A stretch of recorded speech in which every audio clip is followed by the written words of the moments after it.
بسم الله الرحمن الرحيم. بسم الله الرحمن الرحيم وبه نستعين وهو خير ناصر ومعين وصلى الله على نبينا محمد وآله الطاهرين وصحبه المنتجبين. اللهم صل على محمد وآل محمد. عزیز طلباء کرام، السلام علیکم ورحمۃ اللہ وبرکاتہ۔ گزشتہ سبق میں ہم نے مثلث وضع کی وضاحت کر دی تھی اور بتا دیا تھا کہ وضع کے 3 سرے ہیں۔ ایک سرا جو ہے وہ واضح سے مربوط ہے، دوسرا موضوع یعنی لفظ سے مربوط ہے، اور تیسرا موضوع اللہ سے مربوط ہے۔ تو یہ وہ اصولی حضرات کے ہاں مشہور تصور ہے جو وضع کے متعلق پایا جاتا ہے۔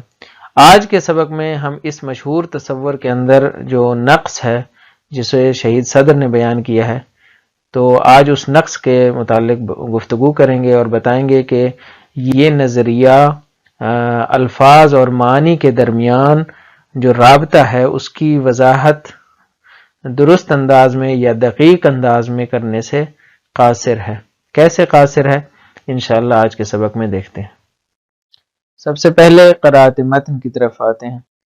فرماتے ہیں کہ وَسَوْفَ نَجِدُ أَنَّ الْمُشْكِلَةَ لَا تَزَالُ قَائِمَةً لِأَنَّ اللَّفْظَ وَالْمَعْنَى مَا دَامَ لَا يُوجَدُ بَيْنَهُمَا عَلَاقَةٌ ذَاتِيَّةٌ وَلَا أَيُّ ارْتِبَاطٍ مُسْبِقٍ فَكَيْفَ اسْتَطَاعَ مُؤَسِّسُ اللُّغَةِ أَن يوجد علاقة السببية بين شيئين لا علاقة بينهما؟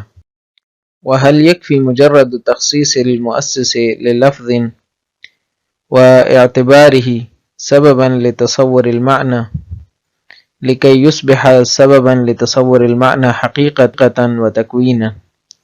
وكلنا نعلم أن المؤسس وأي شخص آخر يعجز أن يجعل من حمرة الحبر الذي يكتب به سببا لحرارة الماء، ولو كرر المحاولة 100 مرة قائلا خصصت حمرة الحبر الذي أكتب به لكي تكون سببا لحرارة الماء، فكيف استطاع أن ينجح في جعل اللفظ سببا لتصور المعنى بمجرد تخصيصه لذلك دون أي علاقة سابقة بين اللفظ والمعنى؟ وهكذا نواجه المشكلة كما كنا نواجهها، فليس يكفي لحلها أن نفسر علاقة اللفظ بالمعنى على أساس عملية يقوم بها مؤسس اللغة، بل يجب أن نفهم محتوى هذه العملية لكي نعرف كيف قامت علاقة السببية التكوينية بين شيئين لم تكن بينهما علاقة۔ یہ تو آج کی عبارت تھی، آئیے چلتے ہیں اس عبارت سے ماخوذ نکات کی جانب۔ گزشتہ سبق میں ہم نے اس بات کو بیان کیا تھا کہ لفظ اور معنی کے درمیان جو رابطہ ہے یہ واضح کی وضع سے وجود میں آیا ہے، اور واضح نے جب لفظ اور معنی کے درمیان رابطہ قائم کیا ہے تو یہ رابطہ موجود ہوا ہے۔ اور پھر ہم نے وہاں پہ وضاحت کر دی تھی کہ مثلث وضع کیا ہے، اور بتایا تھا کہ وضع کے 3 کونے ہیں، 3 اس کے جز ہیں۔ ایک واضح ہے، یعنی وضع کے 3 سرے ہیں، ایک سرا واضح سے ملتا ہے، دوسرا موضوع سے، اور تیسرا موضوع اللہ سے۔ واضح وہ ہے جس نے لفظ کو معنی کے لیے وضع کیا ہے، موضوع خود لفظ ہے، اور موضوع اللہ وہ معنی ہے جس کے لیے اس لفظ کو وضع کیا گیا۔ جس طرح میں نے مثال بھی دی تھی کہ کرنسی کا جو نوٹ ہے اور ہر ملک کی جو کرنسی ہے، اب یہ کرنسی کا نوٹ کیا ہے؟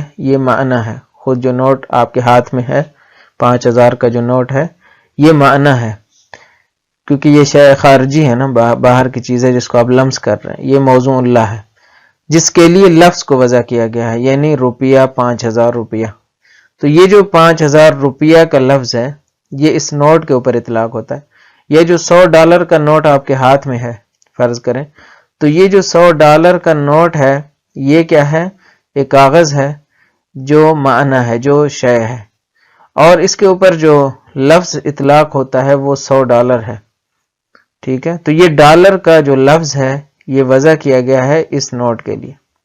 تو بس ایک واضح ہو گیا وہ حکومت، وہ اتھارٹی یا وہ جو بانی اول تھا جس نے اس لفظ کو، ڈالر کو امریکن کرنسی کے لیے وضع کیا یا روپیہ کو پاکستانی کرنسی کے لیے وضع کیا. ایک وہ لفظ ہے یعنی ڈالر یا روپیہ جو کہ وضع ہوا، اور ایک وہ موضوع اللہ ہے یعنی وہ خاص نوٹ، خاص تصویر کے ساتھ، خاص اس کے جو بینک کی جو مہر ہے اس کے ساتھ، جس کے ذریعے جو ہے وہ اس کو اعتبار ملا. تو بس یہ مثلث وضع ہے.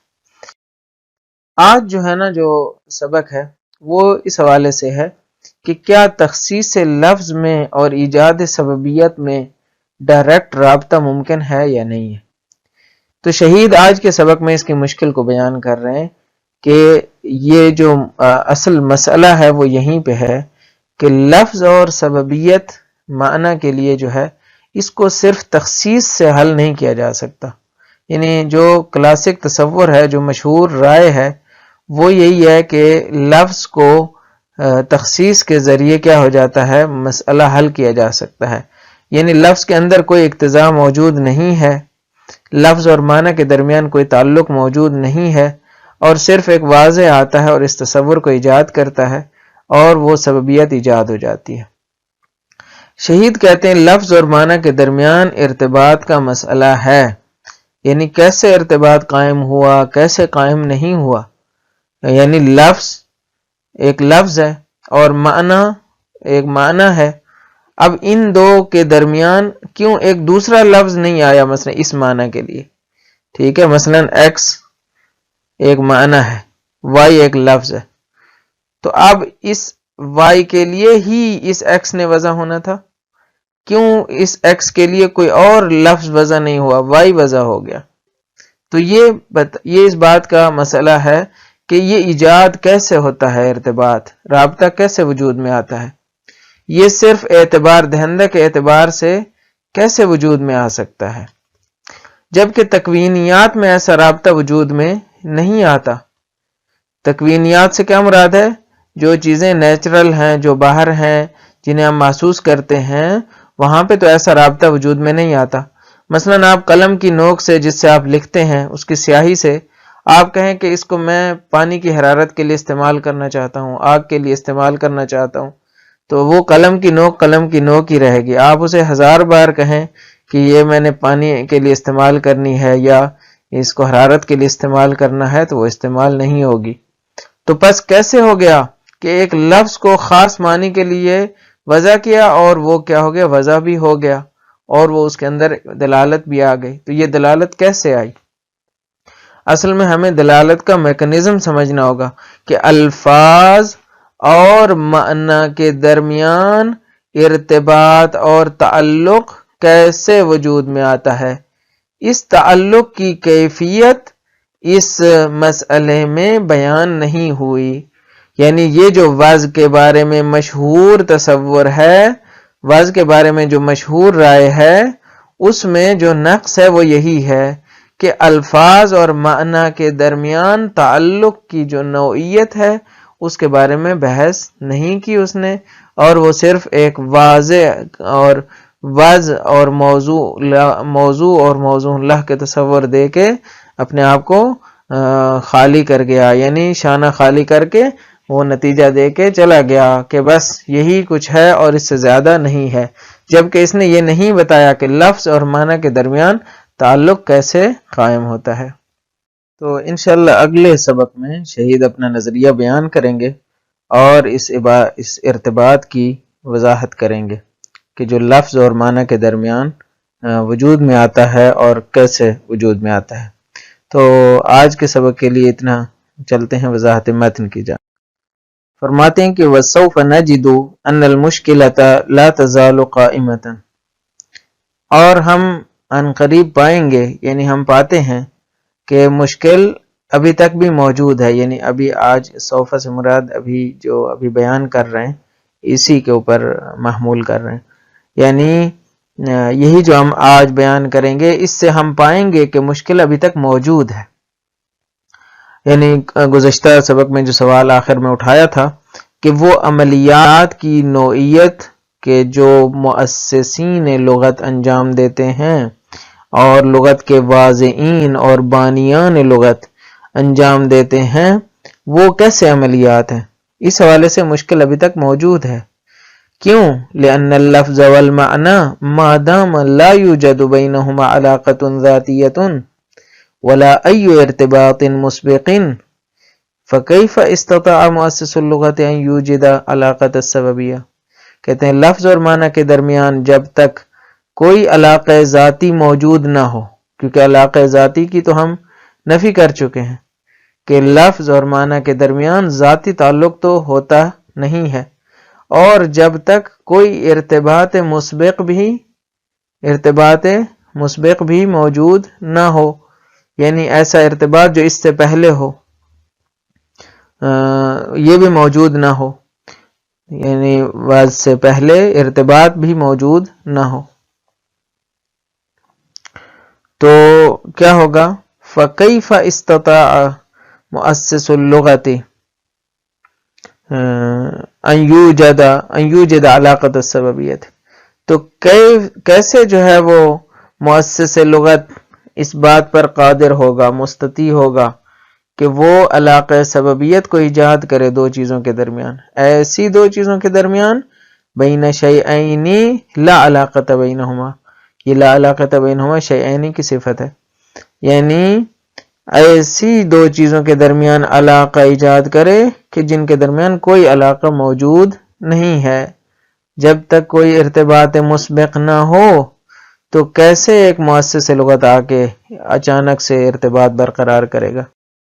وَهَلْ يَكْفِي مُجَرَّدُ تَخْصِيصِ الْمُؤَسِّسِ لِلَفْظٍ وَاعْتِبَارِهِ سَبَبًا لِتَصَوُّرِ الْمَعْنَى لِكَيْ يُصْبِحَ سَبَبًا لِتَصَوُّرِ الْمَعْنَى حَقِيقَةً،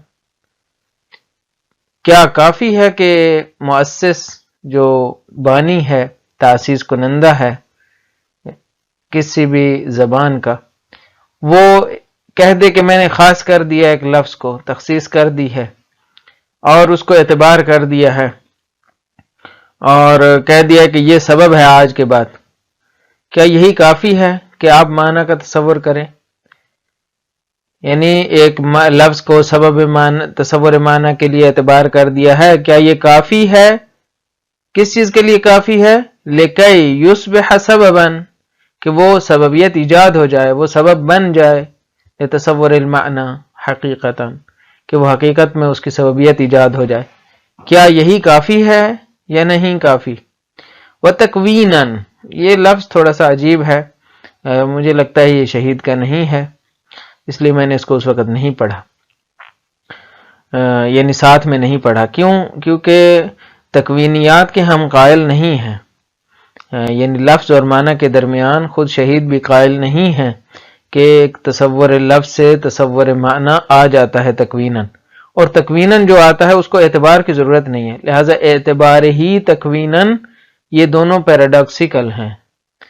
تو مجھے لگتا ہے یہ کسی مصحح نے اضافہ کیا ہے اپنے فہم کے مطابق، اس لیے یہ جو ہے نا اتنا قابل فہم نہیں ہے۔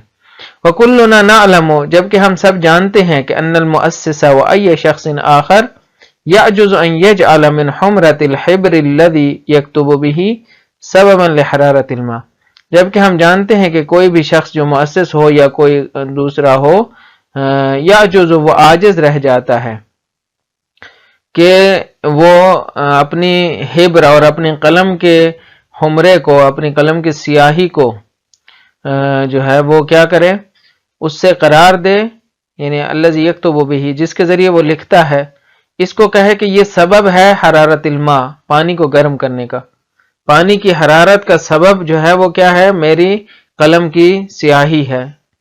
تو کیسے ہو گیا؟ قلم کی سیاہی سے تو پانی گرم نہیں ہوتا، اس کا کوئی تعلق نہیں ہے۔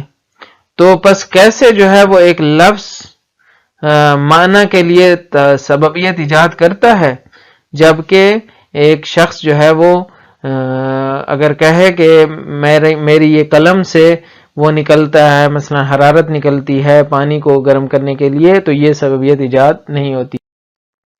وَلَوْ كَرَّرَ الْمُحَاوَلَةَ 100 مرة، اگرچہ وہ اس کو 100 بار کہے، یعنی اپنے اس محاولے کو، اپنی اس کوشش کو 100 بار تکرار کرے، اور وہ کہے کہ خصصت حمرة الحبر الذي اكتب به لكي تكون سببا لحرارة الماء، میں نے تخصیص لگا دی ہے، میں نے خاص کر دیا ہے اپنی اس قلم کو، اپنی اس سیاہی کو، کہ جس کے ذریعے میں لکھتا ہوں، تاکہ وہ کیا بنے، وہ سبب بنے حرارت الماء، پانی کی گرمی کا، جبکہ ایسا نہیں ہو سکتا۔ البتہ شہید نے مجھے لگتا ہے یہ مثال دینے میں تھوڑا مسامحہ کیا ہے، کیونکہ یہ تکوینیات کی مثال ہے، اور اس کو جو ہے وہ اعتباریات پہ فٹ کرنا بہت دور ہے۔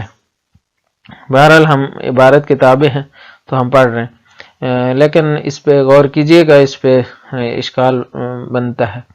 فَكَيْفَ اسْتَطَاعَ أَن يَنْجَحَ فِي جَعْلِ اللَّفْظِ سَبَبًا لِتَصَوُّرِ الْمَعْنَى، تو کیسے ایک شخص جو ہے وہ مستطیع ہوتا ہے اور اس بات پہ قادر ہوتا ہے کہ وہ کامیاب ہو جائے کہ لفظ کو سبب قرار دے معنی کے تصور کا، بمجرد تخصیصہ لذالک، صرف اور صرف اس یہ کہنے سے کہ میں نے اس کو انجام دے دیا ہے اور میں نے اس کو خاص کر دیا ہے، دون ای علاقۃ سابقۃ بین اللفظ والمعنی، بغیر اس کے کہ اس لفظ اور معنی کے درمیان کوئی سابق تعلق پایا جاتا ہو، بغیر اس کے کہ کوئی تعلق پایا جاتا ہو، یہ کیسے ہو گیا کہ لفظ اور معنی کے درمیان رابطہ قائم ہو گیا؟ تو یہ رابطہ کیسے قائم ہو جاتا ہے، جبکہ مثلا اس مثال میں کہ قلم اور حرارت ماء والی مثال میں وہ رابطہ قائم نہیں ہوتا، یہاں پہ بھی رابطہ قائم نہیں ہوتا۔ بہرحال شہید نے یہاں پہ تکوینی چیزوں کو اعتباری چیزوں کے ساتھ ملا کے پیش کیا۔ وَهَكَذَا نُوَاجِهُ الْمُشْكِلَةَ كَمَا كُنَّا نُوَاجِهُهَا، تو یوں ہم مشکل کا سامنا کرتے ہیں جیسا کہ ہم سامنا کر رہے تھے، یعنی جس طرح کے پہلے نظریے میں ہم مشکل کا سامنا کر رہے تھے، یہاں پہ بھی ابھی تک ہماری مشکل حل نہیں ہوئی، وعظ کے نظریے نے بھی ہماری مشکل کو حل نہیں کیا۔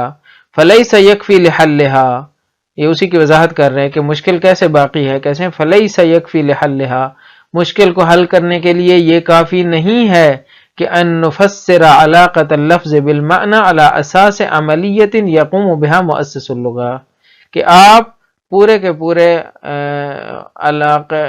کے پورے عملیات وعظ کو یوں تفسیر کریں کہ لفظ کو معنی کے ساتھ جو تعلق جوڑا گیا ہے وہ صرف اور صرف اس عملیات کی بنیاد پر ہے جو مؤسس لغت نے انجام دی ہیں، صرف اور صرف یہی ہے، بلکہ نہیں، ہمیں کیا کرنا ہوگا، بل یجب ان نفہم محتوی هذه العملیہ، بلکہ ہمیں کیا کرنا ہوگا، خود اس عملیات کے محتوا کو سمجھنا ہوگا، خود اس عملیات سے واقفیت پیدا کرنی ہوگی کہ یہ عملیات کیا تھے کہ جو مؤسس نے انجام دیے اور مؤسس سے پہلے انجام پائے ہیں۔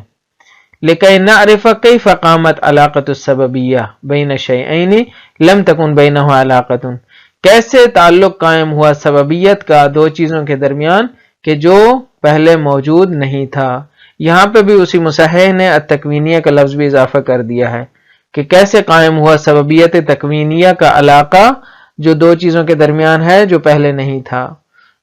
میرا خیال ہے یہ پیراڈاکسیکل ہے، اس لیے کہ جو تکوینی سببیت ہوتی ہے نا وہ ایسے نہیں ہوتی کہ جو پہلے جو ہے وہ موجود ہو نہ ہو پھر وجود میں آ جائے، ہم اس کو کہیں کہ یہ تکوینی ہے، نہیں، تکوینی چیز تو اس کے اندر موجود ہوتی ہے، ذات کے اندر ہوتی ہے، مثلا پانی کا گیلا ہونا تکوینی ہے، تو ایسا نہیں ہو سکتا کہ آپ کہیں کہ یہ پہلے گیلا نہیں تھا اب جو ہے انہوں گیلا ہو گیا ہے، نہیں، یہ تکوینی سببیت تو ہوتی ہے، جس طرح آگ کی حرارت تکوینی ہے، تو تکوینی سببیت ایجاد کرنے کا کوئی معنی نہیں بنتا۔ بہرحال یہ مصحح نے میرے خیال اضافہ کیا ہے، لیکن عبارت واضح ہے کہ ہم نے اس عملیات کے محتوا کو دیکھنا ہے کہ کیسے لفظ اور معنی کے درمیان سببیت قائم ہو گئی، بین شیئین، دو چیزوں کے درمیان، شیئین سے مراد لفظ اور معنی ہے، کہ لم تکن بینہما علاقتن، کہ جن کے درمیان علاقہ موجود نہیں تھا۔ انشاءاللہ اگلے سبق میں اس علاقے کی وضاحت کریں گے، محتوائے عملیات کی وضاحت کریں گے کہ کیسے عملیات تھے جو انجام پائے۔